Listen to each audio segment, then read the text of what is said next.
প্রায় সব মানুষই ছোটোখাটো ফলমূলের গাছ বা আরও অন্যান্য কিছুর গাছগাছালি লাগিয়ে সেগুলো ফল সুন্দর মতো দেখা যায়।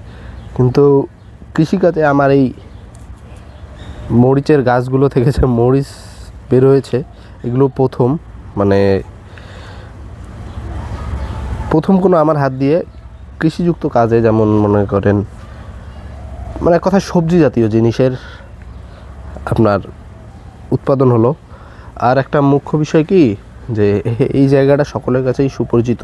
এখানে আমি আদা গাছে মরিচের গাছ, কিছু বেগুনের গাছ এবং সাইডে আদা এই কিছু বস্তায় কয়টা আদা লাগিয়েছিলাম।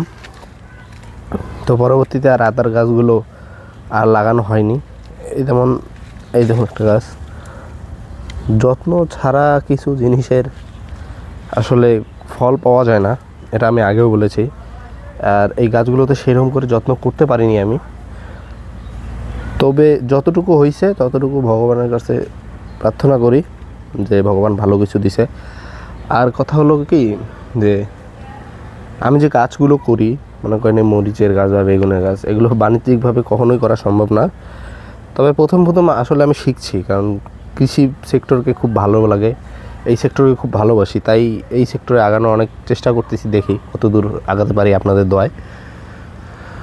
তো সবাই ভালো থাকবেন। আজকের ভিডিও এতটুকু। সবাই আমার জন্য দোয়া আশীর্বাদ করবেন। ধন্যবাদ সবাইকে নমস্কার ও আদাব। আশা করি সবাই ভালো আছেন। হঠাৎ করে আজকে আমি কোনো কাজের ভিডিও দিব না, কিন্তু আমি কিছু জিনিস দেখাবো হয়তো আপনাদের। সেটা হলো যে কোনো মানুষ যে যদি কিছু করে বা তার ফল পায় ভালো, তাহলে তার আনন্দ অন্যরকম হয়। আর আমি তো কৃষিকাজের সাথে সেই রকমভাবে সম্পৃক্ত না, কিন্তু চেষ্টা করি কোনো কিছু দেওয়ার মানুষকে আশেপাশ থেকে জেনে বা টুকটাক কিছু করে।